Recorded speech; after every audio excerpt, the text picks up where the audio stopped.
this, my mind takes flight. নমস্কার বন্ধুরা, welcome to cosmic flow. আজকের এই ভিডিওটি বেসিক্যালি হচ্ছে pregnancy and spirituality related fourth video. Okay, so যেটা ডিসকাস করছিলাম যে আগের তিনটে ভিডিওতে যে প্রেগনেন্সি স্পিরিচুয়ালিটি কীভাবে কানেক্টেড, বা প্রেগনেন্সি ইটসেলফ আ স্পিরিচুয়াল জার্নি, একজন নতুন মানুষকে নিজের গর্ভে স্থান দেওয়া এবং সে একটা টাইমের পর ডেলিভার হয়, তার সাথে আত্মার সম্পর্ক, শারীরিক একটা সম্পর্ক, মানসিক সম্পর্ক, ধীরে ধীরে সে যখন কথা বলতে শেখে, সে যখন কথা বলতে পারে, তারপরে তার সাথে একটা ইমোশনাল যে সম্পর্ক সেটা আরও বেশি স্ট্রংগেস্ট হয়। ইমোশনাল সম্পর্কটা তো একদম প্রথমেই থাকে যখন সে গর্ভে থাকে। তো এইভাবেই ব্যক্ত করছিলাম যে কিভাবে ধীরে ধীরে একটি অন্য আত্মা, অন্য মানুষ কিভাবে আমাদের সাথে হয়তো পূর্ব কর্ম দ্বারাই নির্ধারিত, ডেস্টিনি দ্বারাই নির্ধারিত, সব কিছু মিলিয়ে একে অপরের সাথে কানেক্টেড হয়ে ওঠে। তো আজকে হচ্ছে আমরা জানবো যে সেকেন্ড ট্রাইমেস্টার থেকে কীরকম কী হয় না হয়, এবং তার সাথে স্পিরিচুয়ালিটি রিলেটেড কিছু ইনফরমেশন। যেমন 3 মাস কেটে গেল, আপনারা যারা ফার্স্ট ট্রাইমেস্টার এবং স্পিরিচুয়ালিটি বা স্পিরিচুয়াল হিলিংয়ের ব্যাপারটা আগে দেখেননি এপিসোডটি বা ভিডিওটি, সেটা আপনারা অবশ্যই দেখে নেবেন। বা তার আগে আরও দুটো ভিডিও হয়েছে যেখানে প্রেগনেন্সি জবে থেকে, কনসিভ করা জবে থেকে সেই রিলেটেড অনেক ইনফরমেশন শেয়ার করা আছে। তো আজকের যে ভিডিওটি সেটি হচ্ছে মেইনলি সেকেন্ড ট্রাইমেস্টার থেকে আমরা কীরকম কীভাবে চিন্তাভাবনা করতে পারি বা কী কী হয় ইত্যাদি। এগুলো ভীষণ সমুদ্র সম বিষয়ে আরও অনেক তথ্য থাকে, অনেক কিছু জানার থাকে। আমি ক্ষুদ্রাতি ক্ষুদ্র কিছু ইনফরমেশনই এখানে দিচ্ছি, কারণ সব কিছু জানানো পসিবল না, আর সব কিছু আমিও জানি না, ঠিক আছে? সব আমি জেনে উঠতে পারিনি। আমি যতটুকু জানি, আমার ভিডিওগুলো করা এই মর্মেই যে আমি যতটুকু জানি সেই ততটুকু আপনাদের যেন জানাতে পারি। হতে পারে যে ব্যক্তিগতভাবে আপনারা হয়তো বেশি জানেন, তাহলে আমি ক্ষমা প্রার্থী। আর কারণ আপনাদের কাছে শুধু শুধু সময় নষ্ট করে আপনারা ডেফিনেটলি ভিডিওটি দেখবেন না, আপনারা স্কিপ করে যাবেন। আর যাদের ইন্টারেস্ট রয়েছে যে প্রেগনেন্সি স্পিরিচুয়ালিটি রিলেটেড কীভাবে কী হয় না হয়, সেকেন্ড ট্রাইমেস্টার থেকে যখন বেবি মোটামুটি 3 মাসের পর হয়ে যায়, তারপরে কীরকমভাবে তার মায়ের কানেকশন হয় গর্ভের মধ্যে, তারাই এই ভিডিওটি দেখুন। তো প্রথম কথা বলি যে আগের ভিডিওটা যেখানে যেই পর্যায়ে অবধি বলেছিলাম যে 12 সপ্তাহ নাগাদ যে এনটি স্ক্যান, সেই এনটি স্ক্যানটা হয়। 12 সপ্তাহে এনটি স্ক্যান হওয়ার পরে দুটো জিনিস মেইনলি দেখা হয়, ন্যাজাল মোন দেখানো হয় এবং ঘাড়ের পেছনটা দেখা হয়। যদি সব ঠিকঠাক থাকে তাহলে অল ওকে। তো সেক্ষেত্রে আরও একটা যেটা ইনফরমেশন দেওয়া, সেটা হচ্ছে যে ম্যাক্সিমাম মিসক্যারেজ যাদের হয়, ম্যাক্সিমাম অ্যাক্সিডেন্ট যে ক্ষেত্রে হয়, যে মিসক্যারেজ হয়ে যাচ্ছে বা বেবি কোনো না কোনোভাবে, মা হয়তো খুব একটা ওয়াকিবহল নয়, ঠিক আছে, একটু বেশি দৌড়ঝাঁপ বা বেশি কাজের প্রেশার বা একটু ডিসিপ্লিনে নিজেকে না রাখা, অনিয়মিত কিছু করা। আচ্ছা, ওপরে এক্ষেত্রে আই থিঙ্ক যে একটা ছবি দেখা যাচ্ছে, এটা আমার বোনেরই আঁকা ছবি, আমি যখন প্রেগনেন্ট ছিলাম। সো এটা একটা জাস্ট পোর্ট্রে যে আমি আমার ওই যে প্রেগনেন্ট বেলিকে আর কি হাতে ধরে রয়েছি, স্পর্শ করে রয়েছি, যাই হোক না কেন। সো যাই হোক, এখন আমি ইন্টেনশনালি এরকম এটাকে দেখানোর চেষ্টা করিনি, বাট জাস্ট ভিডিও করতে করতেই আমি মোবাইল ঘোরাতে ঘোরাতে এমন হলো একটু কমফোর্টেবল পজিশনে বসার জন্য যে অটোমেটিক ছবিটার দিকে দৃষ্টি গেল। যাই হোক, তো এবার সেকেন্ড ট্রাইমেস্টারের কথা যেটা বলছিলাম, যে 3 মাস হয়ে যাওয়ার পরে অ্যাক্সিডেন্টের যে প্রবণতা থাকে বা মিসক্যারেজের প্রবণতা যেটা থাকে সেটা কিন্তু কমে আসে, কারণ বেবি মোটামুটিভাবে তার ঘর করে নেয়, ঠিক আছে? এবার যদি স্পিরিচুয়ালিটির দিক থেকে বলতে চাই, আমি কিন্তু আগেও বলেছি যে এটা কিন্তু একদমই কোথাও রেকর্ড করে টুকে, ঠিক আছে, আমার কাছে কোনো রকম ফিজিক্যাল কোনো ইনফরমেশন এই মুহূর্তে নেই যে আমি খাতা দেখে দেখে, বই দেখে দেখে বলছি, বা আমি কিছু মেমোরাইজ করে রেখেছি। এটা একেবারেই হঠাৎ করে সময় পেয়েছি, যেটা আমি বলেও ছিলাম যে এই সিরিজটা শুরু করার আগে, যে আমি সময় পেলে জাস্ট আমার পার্সোনাল এক্সপিরিয়েন্স, অন্যান্যদের এক্সপিরিয়েন্স সব কিছু মিলিয়ে আমি যতটুকু জানি সেটুকু আপনাদের কাছে পরিবেশন করার চেষ্টা করব। দ্যাটস ওয়াই এই ভিডিওটি। তো যেটা বলার, যে বাচ্চা মোটামুটিভাবে গেঁথে গেছে ওখানে, ঠিক আছে, গর্ভে, আপনার গর্ভে সে প্রতিস্থাপিত হয়েছে ভালোভাবে। মিসক্যারেজ হওয়ার প্রবণতা অনেক কমে আসে, এবং সে এবার আস্তে আস্তে গ্রো করতে শুরু করবে, মানে তার অর্গ্যানগুলো আস্তে আস্তে এবার সমস্ত কিছু মানে ঠিকঠাক ফর্মেশন হতে শুরু করবে, ঠিক আছে।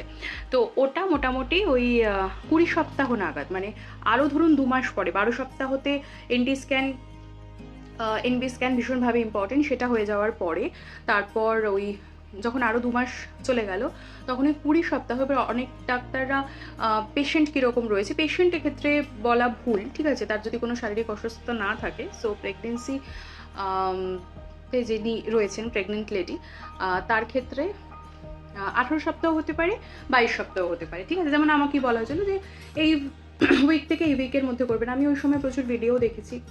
তো সেই সময়তে আমি মোটামুটি যেটা স্থির করেছি যে আমি যে স্ক্যানটা এবার করবো, যেটাকে বলা হয় হচ্ছে অ্যানিমেল স্ক্যান।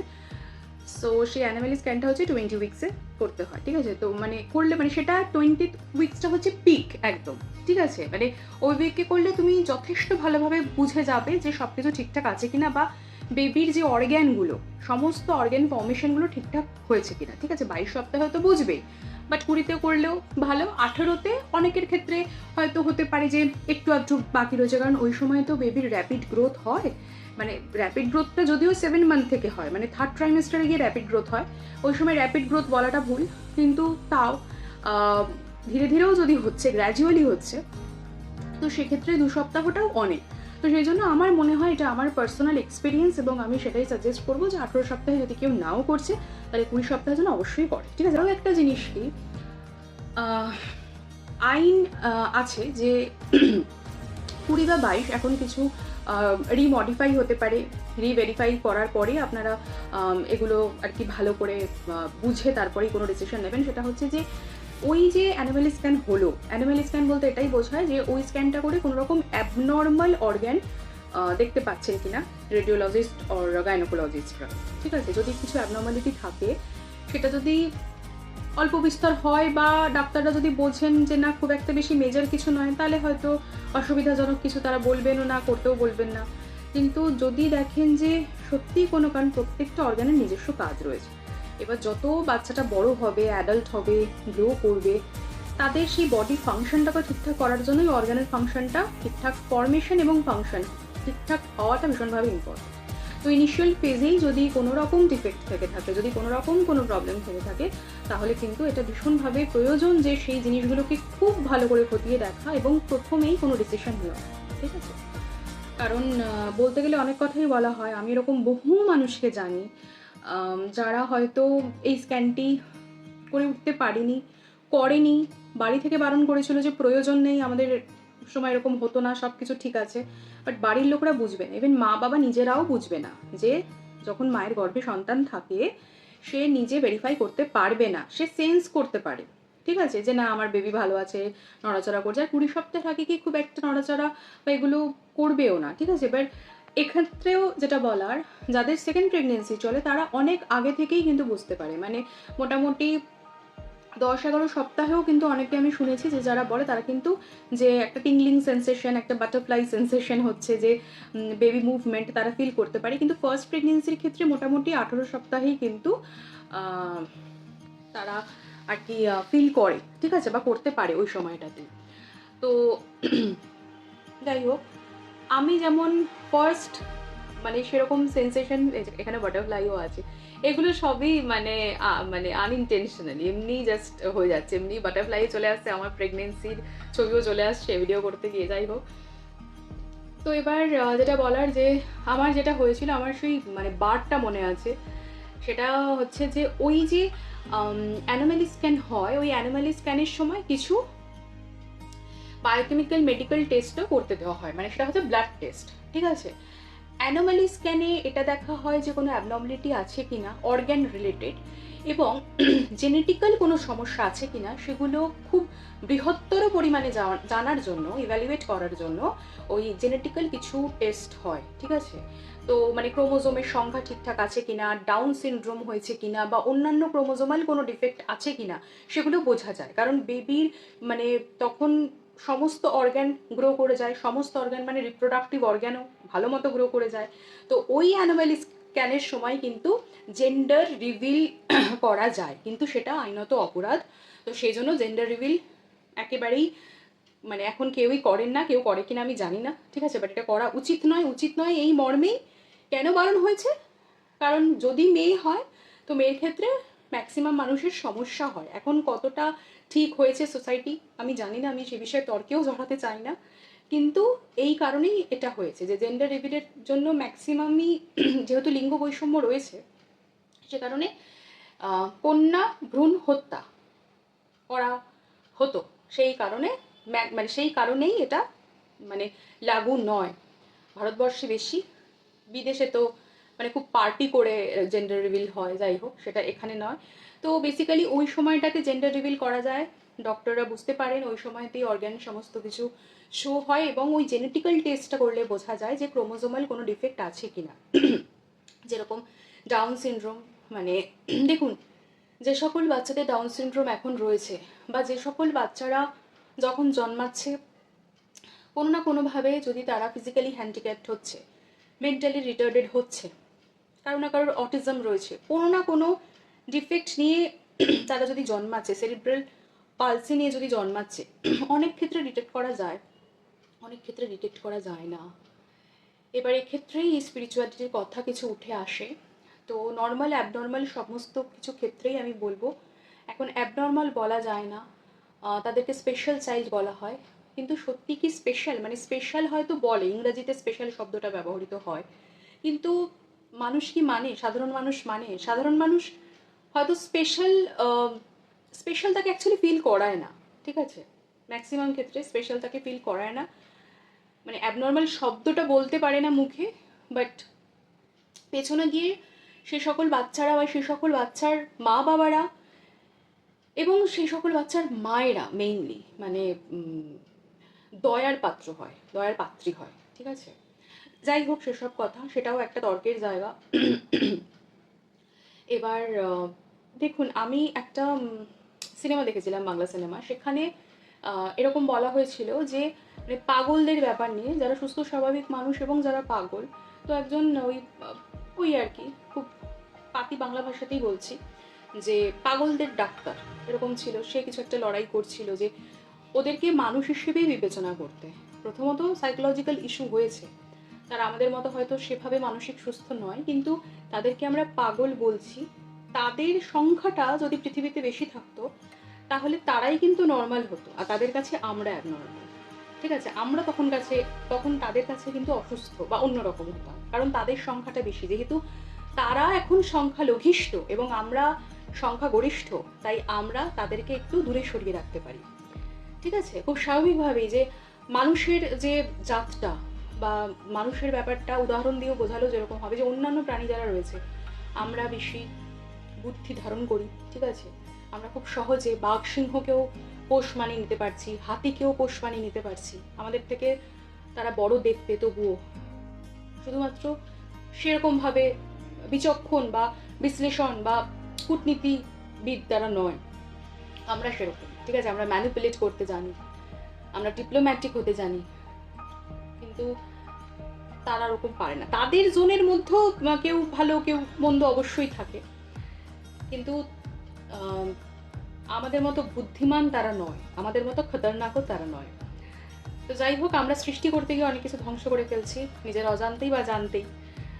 তো যেটা বলার, তো যারা স্পেশাল চাইল্ড হয় তাদের ক্ষেত্রে হয়তো অনেক সময় বোঝা যেত বা হয়তো স্ক্যান করা হয়নি, আবার অনেকের ক্ষেত্রে আমি এরকম শুনেছি যে স্ক্যান করা হয়েছে কিন্তু যত বড় ডক্টরই হোক না কেন তারা হয়তো ধরতে পারেনি, আমি জানি না। এই জন্য আমি এখানে আরও একটি কথা বলতে চাই, মানে এটা আমার পার্সোনাল এক্সপিরিয়েন্সও, সেটা হচ্ছে যে আমি যে ডক্টরকে দেখাতাম, যে গাইনোকোলজিস্টকে দেখাতাম, উনি খুব ভালো, ঠিক আছে। এবার আমার যেহেতু সবসময় আজ এখানে তো কাল ওখানে এরকম আমি করছি, আমি প্রেগনেন্সির সময়ও মানে দুটো জেলায় আলাদা আলাদা করে আলাদা আলাদা সময় থেকেছি, কিন্তু খুব বেশি আমি ট্রাভেল করতাম না, যেখানেই আমি থাকতাম ওই 3 মাস 4 মাস এরকম। তো যেটা বলছিলাম যে এবার আমার পার্সোনাল এক্সপিরিয়েন্স হচ্ছে যে আমি যেহেতু ওই 3 মাস এরকম থাকতাম, তারপরেই আমি অন্য কোথাও যেতাম।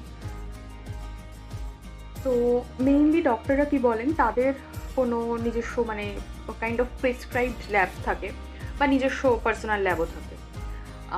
তো তারা রেকমেন্ড করেন যে সেখান থেকেই করতে, এবং ম্যাক্সিমাম ডক্টর বা অনেক ডক্টররা, ম্যাক্সিমাম বলা তো ভুল, অনেক ডক্টর এরকম বলেন যে না, যেখান থেকে বলছি সেখান থেকেই করতে হবে, অন্য কোনো ল্যাব রিপোর্ট আমি দেখবো না। তো এরকম আমি যখন এরকম স্ক্যানের জন্য গেছিলাম বা কিছু, আমি এরকম শুনছিলাম যে আমাকে যিনি দেখছেন তার ব্যাপারেও বলা হচ্ছিল যে উনি এরকম বলেছেন মানে অন্য কোথাও থেকে করিয়ে এনেছিল, তো দেখবে না, ঠিক আছে, ছুঁড়ে ফেলে দিয়েছে। যদিও আমার সাথে এরকম বিহেভ করেনি কখনো যে ছুঁড়ে ফেলে দেওয়া বা এরকম টাইপের, মানে কি বলবো, যে আমার সাথে যথেষ্ট কর্ডিয়াল এবং ভীষণ মানে কামনেসের সাথেই উনি সব কিছু ডিল করতেন বলে আমার মনে হয়। আর আমি যতবার ওনার কাছে ভিজিট করেছি, আমি খুব একটা মানে চেম্বারের মোটামুটি শোনা না গেলেও ভেতরের কিছু মানুষের বিহেভিয়ার, বা যখনই আমি ঢুকছি তখন তো একটা মানুষ যদি আগে কোনো ক্লায়েন্টের সাথে বা পেশেন্টের সাথে রেগে কথা বলেন, তার একটা এফেক্ট বোঝা যায়, ঠিক আছে। আর যেহেতু হিলিং করি, ফেস রিডিং করি, তো সেজন্য জানি, সাইকোলজিক্যাল ব্যাপারটাও জানি, তো আমার সেরকম কখনো মনে হয়নি। হ্যাঁ, তবে ডেফিনেটলি পার্সোনালিটি আছে বা কিছু, এমন নয় যে যাই হোক, মানে সেটা এখন তার ক্যারেক্টার বা তার ট্রেটস নিয়ে আমার বলে লাভ নেই। আমি যেটা বলতে চাইছি, মানে এরকম নাকি উনি করেছিলেন, ঠিক আছে। এবার আমার প্রশ্ন হচ্ছে, আমি যদিও মানে তখন প্রেগনেন্ট ছিলাম, আমি ওই বেবি বাম্প নিয়ে বেশি তর্কে যেতে চাইনি। আর একটা তর্ক কি, মানুষ না সমালোচনা করতে খুব ভালোবাসে, আর আমার সমালোচনা করতে একদম ভালো লাগে না, ঠিক আছে। তো আমি শুনছিলাম বসে বসে, এক কান দিয়ে শুনছি, আর এক কান দিয়ে বের করে দিচ্ছি, বাট শুনছিলাম। তো কারণ আর কোনো উপায় নেই সেখানে, ঠিক আছে। মানে কানের ফুটো বন্ধ করে রাখলেও তো তাও তুমি শুনতে পাবে, ন্যাচারালি তুমি এভাবেই, ঈশ্বর তোমাকে এভাবেই বানিয়েছে। তো যেটা এরকম বলা হচ্ছিল, যদিও তারা খারাপ কিছু বলছিল না, বাট এই কথাটা বলছিল। এবার আমার প্রশ্ন হচ্ছে যে, মানে আমার কাছে প্রেগনেন্সি ভীষণ একটা সেন্সিটিভ জায়গা, ঠিক আছে। মানে তুমি মা হচ্ছ বা তুমি একজনকে ডেলিভার করবে, সে তোমার কাছেই সবসময় থাকবে, সে তোমার হাত ধরে চলবে, সে তোমার কথা শুনবে, সে তোমাকে মা বলে ডাকবে, তুমি তার সাথে mentally, emotionally, universally connected, physically connected, তোমার কর্ড তার সাথে কানেক্ট। তো সেটা ভীষণ সেন্সিটিভ, এবং সেটা মানে সেটার জন্য প্রত্যেকটা মাকে ভীষণ প্রায়োরিটাইজ করা উচিতও তার প্রেগনেন্সির সময়তে। কারণ এই যে বলে যে বংশ বা বেসিক্যালি মানে কি আর বলবো, মানে এই যে ম্যারেজ, সোশ্যাল ম্যারেজ, আলটিমেট কি ব্যাপারটা, মানে এটাই যে বংশবৃদ্ধি। আলটিমেট ট্রুথ ইজ দ্যাট, কি যে বংশবৃদ্ধি হবে, তো সেটার জন্যই এই সামাজিক বিবাহ প্রথা, এবং যে যৌন চাহিদা নিবারণ এবং যৌন মিলন, সেটাকে একটা আইনত স্বীকৃতি দেওয়া, বিয়ে, এটাই আলটিমেট ব্যাপার। বাকি প্রেম, ভালোবাসা সব কিছু থাকে, কিন্তু মেইন থিং ইজ দ্যাট, ঠিক আছে, যে একটা আইনত স্বীকৃতি, এটা অবৈধ নয়। এবার ব্যাপারটা হচ্ছে যে, তো কোনো যেটা বলছিলাম, মানে একটা কথা বলতে গিয়ে আরেকটা কথা ভুলিয়ে যাচ্ছে। তো যাই হোক, এবার আমার যেটা বক্তব্য সেটা হচ্ছে যে, হতে পারে অনেক সময় ডাক্তার, মানে এরকম আমিও দেখছি বিভিন্ন ক্ষেত্রে, বাট প্রেগনেন্সির ক্ষেত্রে নয়, যে অনেক ডাক্তাররা আছে যে কমিশন নেন, ঠিক আছে। কারণ আমার এরকমও চেনা জানা অনেক বন্ধুবান্ধব রয়েছে, তারা হয়তো পার্টিকুলার ল্যাবেই তারা কাজ করে, ঠিক আছে, হায়ার র্যাঙ্কেও রয়েছেন, জেনারেল র্যাঙ্কেও রয়েছেন। তো তাদের কাছ থেকেই শোনা ইনফরমেশন যে ডক্টর ফোন করে বলেন, বা ডক্টরের একটা কমিশন থাকে, এটসেট্রা। এটা হয়, এটা সবাই জানে, সর্বজন বিদিত, এটা নতুন কোনো কথা নয়, ঠিক আছে, ফাইন। কিন্তু এবার এই কমিশনের জন্য অনেক ক্ষেত্রে অনেক ল্যাবে চার্জটা বেশি হয়, কিন্তু এখন তো ডিজিটাল যুগ, এখন অনলাইনের যুগ, এখন বিল যেটা সেটা এমনি জেনারেট হচ্ছে। কেউ কাউকে মানে ঠকানোটা খুব একটা কিন্তু ইজি নয়, মানে কোনো একজনের কাছ থেকে 1200 টাকা নেওয়া হলো, কোনো একজনের কাছ থেকে 1500 টাকা নেওয়া হলো, এরকমটা হবে না, ঠিক আছে। যেটা চার্জ সেটা কিন্তু থাকে, তার মধ্যে থেকেই ডক্টরদের কমিশন আলাদা, সেটা আলাদা ব্যাপার। তো আমার মোটামুটিভাবে আমি যেরকম মানে মিলিয়ে দেখতাম, ঠিক আছে, মানে আমি খুব জিনিসগুলো নিয়ে রিসার্চ করতাম, মানে প্রেগনেন্সির প্রত্যেকটা উইক নিয়েও যেমন আমার রিসার্চ ছিল, আমি দেখতাম সেই মতো করে নিজের পার্সোনাল এক্সপিরিয়েন্সও ম্যাচ করছে কিনা সেগুলো দেখতাম। ঠিক তার পাশাপাশি কোন স্ক্যানটা কি জন্য important, even after delivering my baby আমি কিন্তু সব ভ্যাকসিন দিইনি, ঠিক আছে। তো এরকমও আমি মানে অল ওভার ইন্ডিয়া আমার যে সকল বন্ধুরা থাকে তাদের সবার কাছ থেকে আমি জানতে চেয়েছি তাদের কোনো হেলথ কার্ড আছে কি না, তাদের কী কী দেওয়া হয়েছে। তো আমি সমস্ত কিছু জেনে টেনে নিজেও কিছু রিসার্চ করেছি, 3-4জন ডক্টরের সাথে আলাদা আলাদা করে কথা বলেছি যে এটা উচিত না ওটা উচিত। মানে আমি ইভেন একটা মেডিসিনের ক্ষেত্রেও একজন যদি কেউ বলে দেয় আমি সেটাই শিলমোহর বসিয়ে দিই না, ঠিক আছে। আমি আরও 3-4জনের সাথে সেটা কথা বলি, তারপরে আমি কোনো ডিসিশন নিই, ঠিক আছে। এবার এমার্জেন্সি সিচুয়েশন হলো সেটা আলাদা ব্যাপার, কারণ ওই সময় আমি ওই 4জনের সাথে কথা বলবো, রিসার্চ করবো, এক্ষেত্রে আমার হয়তো সন্তান কোনো একটা পার্টিকুলার প্রবলেমের জন্য কষ্ট পাচ্ছে, সেটা তো পসিবল নয়। কিন্তু নর্মালি যেটা ধরুন চলবে একটা লঙ্গার টার্ম ধরে, বা এই ভ্যাকসিনের ক্ষেত্রে মেইনলি, তো আমি ঠিকঠাক করে আমি, কারণ এটা উচিত, এটা এমন নয় যে আমি মানে কি বলবো যে সন্দেহ প্রকাশ করছি কোনো কিছুতে, সন্দেহ প্রকাশ নয়, জিনিসটা আমার জানা প্রয়োজন, অ্যাজ এ মাদার আমার জানা প্রয়োজন। ইভেন এটা এমন হয়েছিল যে আমার যখন ডেলিভারি হয় 2 দিন পরে যখন আমার বেবির সমস্ত চেক আপ হয়, তখন দেখা যায় যে ওর নিওনাটাল জন্ডিস রয়েছে। তো সেই কারণে যখন ডক্টর বললেন যে ওকে এনআইসিউতে রাখতে হবে, so I asked my doctor, যিনি ভিজিটে আসতেন, যে কত রেঞ্জে আছে, মানে সেটা আমার জানা প্রয়োজন। আর যেহেতু মানে এগুলো নিয়েই আমার পড়াশোনা, তো আমি তো জানতে চাইবই। তো আমি ওনাকে জিজ্ঞেস করেছিলাম। এবার অন্যান্য যারা প্রেগনেন্ট নয়, যারা আর কি already lactating mother at that time, তারা তো ডেলিভার করে দিয়েছে তাদের বাচ্চা ওই সময়তে, তারা খুব একটা, তাদের কাছে কোনো কোয়ারিজ নেই, কিছু নেই। তো আমি জানতে চেয়েছিলাম যে কীরকম রেঞ্জের। তখন উনি বলেছিলেন যে এটা বেবির এজ, হাইট না হাইট নয়, বেবির ওয়েট, বেবির এজ, মানে কত দিনের কত ঘন্টার, মানে এগুলো হিসেবেও কিন্তু হয়। তো ওটা মানে ওই গ্রাফ দেখে মেইনলি বুঝতে হবে, তো সেই হিসেবে কোনো রেঞ্জ নেই, ঠিক আছে, যে এত এত বা কিছু এই রেঞ্জের মধ্যে। সেই রেঞ্জটাও কিন্তু ভ্যারি করে, মানে according to babies body weight আর যে এজটা থাকছে সেটা। তো উনি যথেষ্ট ভালোভাবেই বলেছিলেন, কিন্তু বিশাল কিছু ইনডেপথ বোঝাননি, কারণ তখন তো সবাই ডেলিভারি করেছি, 2 দিন হয়নি, আমি ছাড়াই পাইনি, ঠিক আছে, বেডের মধ্যে রয়েছি। ওনার যতটুকু উনি মনে করেছেন বলেছেন, আমি যতটুকু তার মধ্যে বুঝে গেছি, ঠিক আছে। আমার 100% কনসেপ্ট ক্লিয়ার হয়নি, বাট আমি বুঝে গেছি যে ঠিক আছে, মানে একদম রেঞ্জে কাটায় রয়েছে। মানে আরেকটা দিন যদি ওকে এরকম রাখা হয়, তাহলে উনি যেটা বলেছিলেন, তাহলে কিন্তু বেড়ে যাওয়ার পসিবিলিটি থাকছে। বেড়ে যাবেই তা নয়, কিন্তু বেড়ে গেলে তখন মানে আমি যদি আগে থেকে কিওর না করি, বা আগে থেকে আমি যদি এনআইসিউতে না দিই, মানে ট্রিটমেন্টটা যদি শুরু না হয়, তখন যদি বেড়ে যায়, আর বেড়ে গিয়ে যদি সেটা অনেকটা হুট করে, কারণ ওইটুকু বাচ্চার কী পরিমাণ বাড়বে না বাড়বে সেটা যেমন আমিও বলতে পারি না, ডক্টরও বলতে পারে না, ঠিক আছে, কারণ হাত গোনার মতো ব্যাপার এখানে নেই, ঠিক আছে। তো তখন একদিনের মধ্যে যদি হুট করে বেড়ে যায়, সেটা যদি 20-র ওপর চলে যায় বা কিছু, তখন কিন্তু বেবির মানে সেটা ব্রেইনেও এফেক্ট করতে পারে। আর এটা নিউনাটাল জন্ডিস, এটা যে বড়দের যাদের জন্ডিস হয়, যেটা লিভারে প্রবলেম বা কিছু, সেই রকম এটা জন্ডিস কিন্তু নয়, ঠিক আছে, ওর মধ্যে ডিফারেন্স রয়েছে। যাই হোক, তো এবার আমি এরকম প্রশ্ন করতাম, আমি জিজ্ঞেস করতাম। তো ব্যাপারটা হচ্ছে যে তারপরে তো এনআইসিউতে দেওয়া হলো, সেটা যদিও বেবির এখানে ডেলিভারির পরের কথা আমি বলছি। তো মানে বেবি যখন গর্ভে থাকে তখন তার কীরকম হবে, সেগুলো সব কিছু কেউ আগে থেকে ওরকম বলতে পারে না। মানে আমি প্র্যাকটিক্যাল লাইফের কথা বলছি, আমি এখনও কিন্তু স্পিরিচুয়ালিটির দিকে আসিনি। তো নর্মালি প্র্যাকটিক্যাল লাইফে এই জিনিসগুলো হচ্ছে। আমার যেখানে প্রশ্নটা, মানে যেখান থেকে আমি অন্য কথায় শিফট করে গেলাম, সেটা হচ্ছে যে আমাকে ডক্টর বলেছেন যে এই ল্যাব থেকে করাতে, যেহেতু এটা একটা সেন্সিটিভ ব্যাপার, আমি সেই ল্যাব থেকে করাবো না। কেন আমি নিজের পছন্দ মতো ল্যাব থেকে করাবো? এবার লোকেশনের ক্ষেত্রে প্রবলেম হতে পারে, যে বারবার হয়তো অনেকটা দূরত্বে আসা, বা উনি যেখানে বলছেন বারবার ওখানে আসা সম্ভব নয়, সেই জন্য আমি নিয়ারেস্ট কোথাও থেকে করিয়েছি। কিন্তু নিয়ারেস্ট কোথাও থেকে করালেও তারা হয়তো করে দিয়েছে, কিন্তু এটা আমি জানি, এটা আমার কাছে এরকম খবর আছে, বা আমি মানে এটা জানি যে হলেও ঠিকঠাক হয়তো রেঞ্জ দেখিয়ে দিচ্ছে, সব কিছু ঠিকঠাক হলেও সব জায়গায় মেশিন কিন্তু সেম থাকে না। যেরকম আমরা লিপস্টিক ইউজ করি, বিভিন্ন ব্র্যান্ড, বিভিন্ন কোম্পানি, তাদের আলাদা আলাদা পয়সা, ঠিক তেমনভাবে যে কোনো ইনস্ট্রুমেন্টেরও আলাদা আলাদা ব্র্যান্ড কিন্তু থাকে, ঠিক আছে। এবং যেই মানে যে রেডিওলজিস্ট দেখছেন, যে ল্যাবে করা হচ্ছে, সেখানে যে সব কিছু ঠিক, সেটার দায়িত্ব কে নেবে? মানে সেটা আপনি কি করে জানলেন? আপনি কি করছেন? আপনি বিশ্বাস করছেন যে হ্যাঁ, আমি ওই ল্যাবে যাচ্ছি, ওখানে আমাকে ঠিকঠাকই রেজাল্ট দেবে। তো সেই জন্য ডক্টরের কথা মতো যদি করেন তাহলে সেটা একটা ডক্টরের রেসপন্সিবিলিটি থাকে, ঠিক আছে, যে না আমি এখান থেকে করতে বলেছি।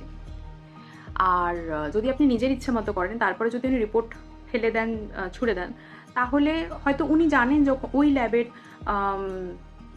যে ইভ্যালুয়েশন সেটা ঠিক নয়, সেই জন্যই ছুড়ে দেন। কারণ আমি নিজে অন্য ল্যাব থেকেই করিয়েছিলাম, যেহেতু আমার মানে ওই ডিস্ট্রিক্ট চেঞ্জ হতো, আমি এদিক ওদিক করতাম, আমি যাকে দেখাতাম, যার হাতে আমার ডেলিভারি হয়েছে বাচ্চার, তার ল্যাব থেকে হার্ডলি আমি একটাই করিয়েছি, ঠিক আছে, মানে 3টে মেইন ইউএসজি থাকে। তো সেক্ষেত্রে একটা ওই 12 সপ্তাহে, একটা 20 সপ্তাহে, আরও একটা পড়ায় হচ্ছে ওই 37 সপ্তাহ। যদি তোমার অনেকে যদি আগে ডেলিভারি হচ্ছে একরকম, না হলে মোটামুটি ওই 34 সপ্তাহের পর থেকে একটা সপ্তাহে পড়ায়। 36 সপ্তাহ হয়ে গেলে মোটামুটি বেবি প্রস্তুত, ঠিক আছে। 40 সপ্তাহটা তো ম্যাক্সিমাম। তো এই হলো ব্যাপার। এবার আমার ক্ষেত্রে আমি অন্য ল্যাব থেকেই করিয়েছি। আমি এটা বলেছিলাম, আমি যেহেতু আমি এখানে থাকি না, তো সেই জন্য আমি অন্য কোথাও থেকেই আমাকে করাতে হবে, আমি অনলাইনে রিপোর্ট পাঠাতাম, এভাবে আমি দেখিয়েছি। তো মানে এটা যদি কেউ বলেন যে সবসময় সঠিক সুযোগ থাকে না, আপনাকে খুঁজতে হবে। আপনি এই সুযোগ সুবিধাগুলো কোথা থেকে পাবেন সেটা আপনাকে খুঁজতে হবে, আপনার পার্টনারকে হোক, আপনার হোক, কারণ এগুলো ভীষণ সেন্সিটিভ ব্যাপার, ঠিক আছে। আর আজকালকার দিনে সত্যি কথা বলতে মানে 2টো, 5টা, 10টা সন্তান খুব একটা হয় না, মানে 2টোই ম্যাক্সিমাম হচ্ছে, ঠিক আছে। এক্সেপশন থাকতে পারে, 3টে, 4টে, 5টা, 10টা হতে পারে, আমি সেক্ষেত্রে বলছি না, কিন্তু নর্মালি মানে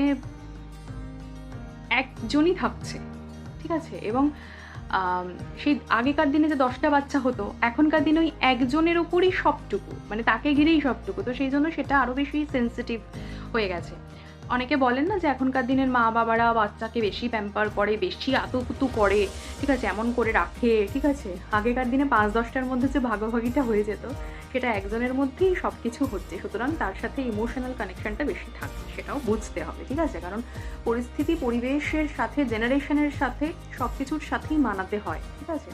এবং আমরা না মানতে চাইলেও পরিবেশ, পরিস্থিতি, নেচার আমাদের সাথে এমন খেলা খেলবে যে আমাদেরকে মানতেই হবে, কিছু করার নেই, ঠিক আছে। আমরা যদি সোজা পথে মেনে যাই দ্যাটস ফাইন, আর যদি সোজা পথে না মানছি, পরিস্থিতি এমন জটিলতম হয়ে যাবে যে আমরা কিন্তু প্রতিকূল অবস্থার মুখেই পড়বো।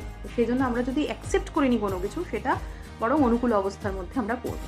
যাই হোক, তো এইভাবে আমার যেটা মনে হয় যে ডক্টর যেটা প্রেসক্রাইব করছেন, ডক্টর যেখান থেকে করতে বলছেন সেখান থেকেই করুন, যদি না খুব অসুবিধা থাকছে।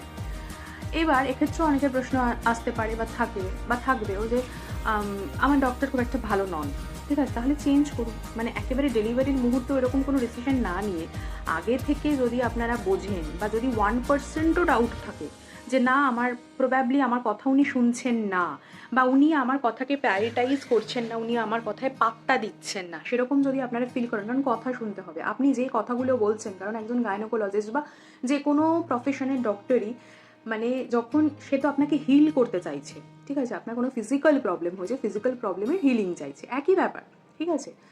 মানে আমারও যে কাজ, যে স্পিরিচুয়াল হিলিং করা, তাদের কাজ ফিজিক্যাল হিলিং করা, আরোগ্য করা। ফিজিক্যাল হিলিংয়ের সাথে মেন্টাল হিলিং ভীষণভাবে কানেক্টেড। মেন্টাল স্ট্রেংথ যদি না থাকে, তাড়াতাড়ি ফিজিক্যাল হিল হওয়া যায় না। তো সেই জন্য সাইকোলজিক্যাল কনভারসেশন, কমিউনিকেশন, এই জিনিসগুলো ভীষণ ইম্পর্টেন্ট। মানে সাইকোলজিক্যালি তার সাথে আপনাকে কিন্তু কানেক্ট হতে হবে, ইমোশনালি কানেক্ট হতে হবে। তো আপনি যদি দেখেন যে সে আপনাকে দূর করছে, আপনাকে বেশি বকছে, বেশি ক্রিটিসাইজ করছে, আপনাকে বুঝিয়ে বলছে না, আপনি ভয় পাচ্ছেন তার সাথে কথা বলতে, তাহলে আপনি মানে আমার মনে হয় যে চেঞ্জ করা বেটার, ঠিক আছে।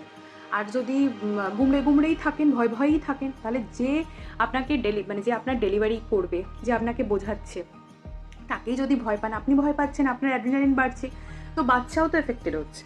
তো বেসিক্যালি যার কাছে যাচ্ছেন বাচ্চার ভালো থাকার জন্য, সেখানে গিয়ে যদি আপনারা ভয়েই থাকেন, তাহলে বাচ্চার ভালোটা আলটিমেটলি কী করে হবে সেটাও বুঝতে হবে। যে আমি যে বলছি যে ভালো থাকা, এটা স্পিরিচুয়ালিটির অন্তর্গত হচ্ছে, যে আপনাকে মানসিকভাবে, ইমোশনালিও ভালো থাকতে হবে। তো সেই জন্য প্রত্যেকটা ক্ষেত্র আমাকে ওই সময় ভয় পেলে চলবে না, কোনো টেনশন করলে চলবে না। অনেকের বেশি বুক ধরপড় করছে, ডক্টরের কাছে যাবো, আবার যদি উনি আমাকে বকেন, আবার যদি আমার কিছু ভুল হয়, আবার যদি আমাকে বলেন এটা করোনি, ওটা করোনি, এই ওষুধটা এভাবে খাওনি, ওষুধটা এভাবে খাওনি। যদি ভয়ে থাকেন, ভয়ে থাকবেন ওই সময়। যদি আপনি ভয়ে থাকেন, তাহলে আপনার গর্ভের সন্তানটাও কিন্তু ভয়েই বাঁচবে সারা জীবন। আপনার সাথে সে ইমোশনালি কানেক্টেড, যে কর্ডটা দেখা যায় ফিজিক্যালি নাভির সাথে কানেক্টেড, সেটা একরকম, সেটা দেখা যায় ভিজিবল, আর একটা ইনভিজিবল থাকে যেটা দেখা যায় না, সেটা শুধু ফিল করা যায়। তো এই ইমোশনাল কানেকশনটাও যেহেতু ভীষণভাবে ইম্পর্টেন্ট এবং একটা স্ট্রংগেস্ট জায়গা, তো সুতরাং সেটাকে ভালো করে ধরে রাখার জন্য কিন্তু আপনাকে আপনার পুরো ভালো থাকাটাই আপনার উপরে ডিপেন্ড করছে, মানে আপনাকে ভালো থাকতে হবে, আপনাকে স্ট্রংগেস্ট হতে হবে, ঠিক আছে?